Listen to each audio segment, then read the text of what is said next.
All right, we'll go start with that and hope we're right. All right, okay. Got a couple of things to talk about with this one. I'll go back to front because the article's quite interesting because we've stumbled on through Nina Angelo some amazing evidence about the authenticity of the carry-on glyphs. But I might go back to front and first talk about the conferences are coming up because they do. The next one's going to link in with this because in the next conference we put up, which is coming up, I think, at the end of this month on a Sunday. We've got ourselves. We have two other people there. Chris Blackmore is going to be talking about herbs and things that grow from the ground. And Stephen Cummings is going to be talking about the first language on this planet, which was original in Hungarian or Magyar, and how they linked together. And that was the beginning language. Now, we chose those two because for the next 3 or 4 presentations, our theme is going to be what will we teach our children in the future. We're selecting topics that work with the future about what's going to happen after that event that took place at Uluru when it comes to its culmination. So we've chosen different people to do that. And then the one that follows, and we're going to put up another one in a couple of days or two. We're trying to put a few up at once so people know about it. We've got Paul Wallace and Uncle Alan Parsons, ourselves and Leah. And when I spoke to Paul, I said, mate, I want you to think of look at your book, and I want you to break it up into curriculum and into content. I want you to give me 3 or 4 points you feel out of your book that our senior students in high school should be learning. And the whole purpose of what we're going to do is, we're going to do a lot of archaeology and we're going to do all the stuff we normally do. But each of these ones is going to be proposed by 1 or 2 people each time. They're going to go off into a topic area that comes with the change. Now, before I finish talking about that, I want to make a point that I've noticed for quite some time the American government's been feeding people UFO, putting out 3, putting out 2, footage of UFOs flying around. I also noticed that 2 days ago they officially announced that unidentified flying objects do exist. They've conceded it now. It was fascinating. As I was watching, I came in on the end of a Australian TV sort of current affairs show called Project, and they were talking about it, and I believe the 2 women, one was saying I'm open to it, and the other one says, well, this is very convincing evidence. And I thought that's encouraging. And then the comedian of the group, his name's Peter Helliar, he just made it all out as a joke. And he said, oh, well, if they come, they're going to have to spend 2 weeks in vaccination in quarantine. If they're going to come to our country, they just can't wander in, and made a big joke about it and trying to dismiss it. What was never discussed in these announcements are 2 things. Number one, why was it hidden for so long? And why was it for so long all the different experts around the world made fun of anybody that even spoke about aliens? And now they're saying, well, they do exist after we lied to you for 40, 50 years. But, I don't want to talk about that. Well, the part I want to talk about, and that's what we're going to focus on a lot more, is now that everyone's agreed they did or they have been here, let's get to the real question here. Why did they come? And they came for the ceremony to Uluru, the event. They've been waiting for this for tens of thousands of years, maybe hundreds, maybe millions of years for this to happen. You've got to understand something. Now that people have finally, in authority, have finally said, yes, these aliens from other planets do exist. Well, let's get to the real story. What exists? What are they going to do? What's the story? And of course, that's what we're going to be talking about throughout our presentations, as well as occasionally, yes, each time we do a presentation, we give different stuff. We don't do the same stuff. But when it comes to this part, we will repeat bits we've said before, add bits to it, and keep adding bits to it each time. And we do that as a focal point because this is really the big issue on this planet right now. There are 2 ways of living, and people have to pick one or the other. This is what it's all about. So, please come along. Our next conference is on Sunday week. Then we've got one in June, another one in July, and they're all June's up. And we've got some workshops with Lionel. Lionel has been with us a few times and they're going to be brilliant. We'll talk more about that as we come along. That's up there too. You can book them. And then it comes to this article I've just written. And unfortunately, I've been criticised often for writing large articles. Well, the bad news is that this is much larger than anything I've written in a long time. I mean, the good news is it's not 7,000 words. It's about 10 off. But it is quite long. Now, the reason it has to be that long is because this new information that came in, when you put it in context with information that goes back to 1958, which we have, we've got a stat deck written by somebody. Her name is Nell. And she signed off on this in 2014, telling us that she went there in 1958. That's before the Sydney Uni students made it. That's before the deranged check made it.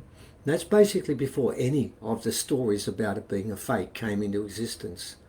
And what was interesting is she came with her uncle, a great uncle, who basically had taken on fathering her and a sister.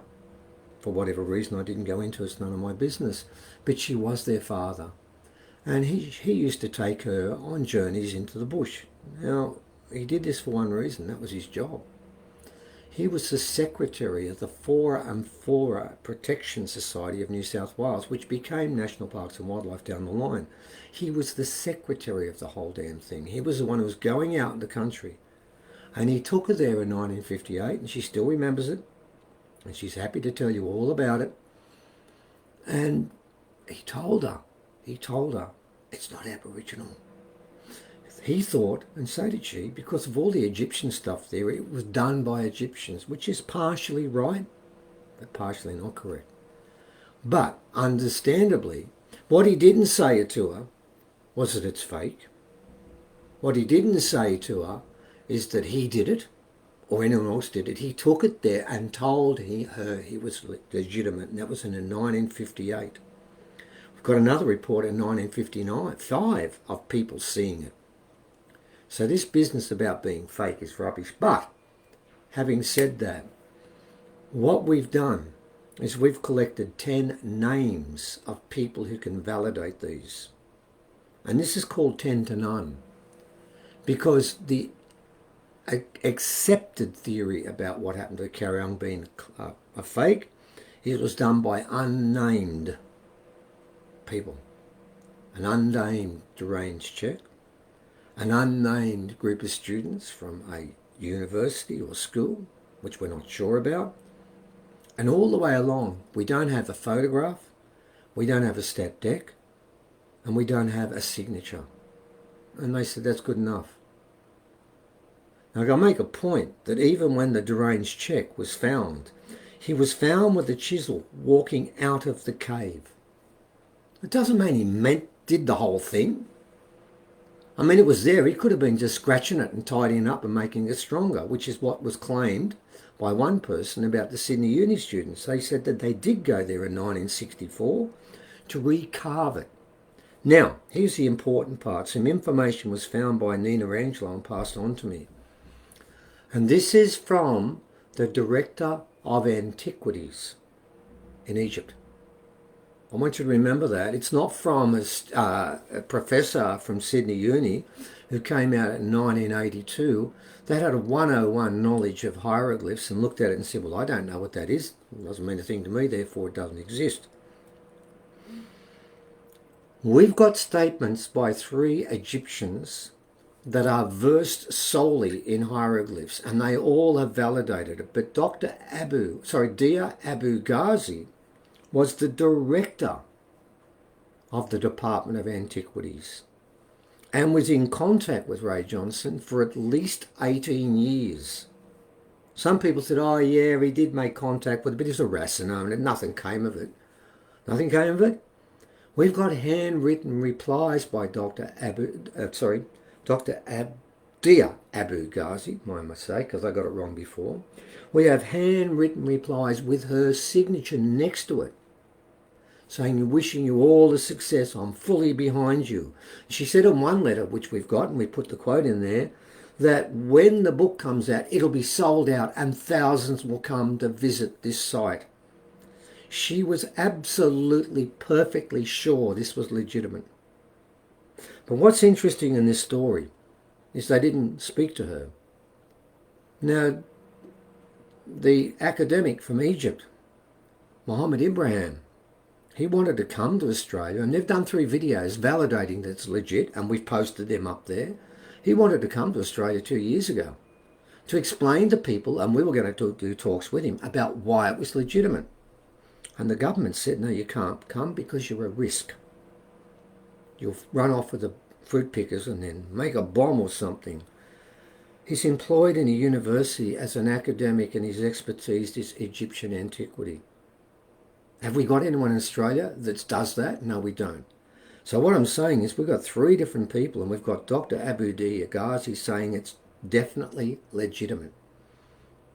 So what we've done is we've put all of this together, the full story. But I want to make the point. The worst part of this story is that the 2 people that should have been the first people involved in any archaeology on this site is Arnie Bev, who was the last full descent Darkinjung elder, and David Fitzgerald. He was hired by National Parks and Wildlife to be their Aboriginal Sites Officer. Both of them. And we've uploaded a 50-minute conversation when I interviewed both of them, in case you're doubting what I'm going to say. Both of them will give you compelling proof as to why it is legitimate. Now, my point is this. We can give the names of 10 people, and we do. Eric Von Daniken's one of them. And we didn't even include him in the 10. We put him in as an afterthought. And he made the point, look at the lichen. You can't put that in 2 figures. That's 3 and 4 figures to get to that stage. It can't be 50 years old. It has to be hundreds or thousands of years old. He said anyone that knows anything about lichen would know that straight away. And we have a picture we're going to show you of him pointing at a piece of lichen. So all of these things have been said and no one cares. And now the subdivisions are coming and the bulldozers are dropping their blades. No one cares. Well, we're saying this is a national treasure. The federal government should step in and save this place. And that's what we're going to push. So this particular article, yes, it's long, because we're trying to cover from 1955 to today all the people who said it's legitimate. All of them. And for those people who think, oh, Ray Johnson, he made a Proto-Egyptian thing and made out it was all Proto-Egyptian, what a load of rubbish. Can I remind you, when he wrote a letter to the Gosford City Council, he made the point that he's been in contact with the Antiquities Department for the last 18 years. Don't you think he would have learned something? He's an incredibly intelligent person. If he's doing this for 18 years, doesn't that make him an expert? So why wasn't he listened to? And you see, that's the point here. We're going to give you eyewitness people who stood there and saw it. We're going to give you experts that have degrees or have 18 years experience, or with Yusuf, he spent his whole life taking people through Egyptian places. All of these people are incredibly familiar with ancient Egypt. And what have we got in Australia? One academic said, I don't recognise some of this, therefore it's not legitimate, and walked away. End of story. 1982. That's it. National Parks and Wildlife said we first found it in 1982. Even that's a lie. David was working for National Parks and Wildlife and they took him there in 1978. None of it's true. And the lie should finish. So this article is trying to start up something again and make people realise, okay, we've got the state government, we've got the Lands Council, and we've got the local council all backing money and jobs. I'm backing culture. Maybe it's time for culture to have its say, because it doesn't here. And it doesn't in most places, and it certainly didn't at Juukan Gorge when they blew it up. And they're going to destroy this site again. There's a pattern there, and it's got to stop. So I know the article's long, but please have a look at it, because it'll convince you that site is legitimate. It's of global importance. And I want to close with this. There's one other site there, and you'll read about it. Arnie Bev said is the most important woman's site in Australia. It is within a couple of 100 metres of the border of where this development is taking place. And we have about 8 people who can give stat decks who've seen it. And we went and saw Auntie Bev and asked for what we should do, which is what you should do, and they've never happened before. And she gave us these rules. Number 1, we're not to show anyone. We've got film of it. Sean has got film of the site. We can prove it's there. And we've all signed stat decks saying that Auntie Bev said it's the most important site in Australia for women. So why isn't it protected? It's time for things to change, ladies and gentlemen. There's a change coming anyway, and that site's too important to be destroyed. Anyway, until next time. And in the meantime, please join us in the next presentation, where I'm going to go into more details, and I'll read sections of this article and give you some more information about what's happening there. And of course, some more about what happened on the 21st of December last year. Until then.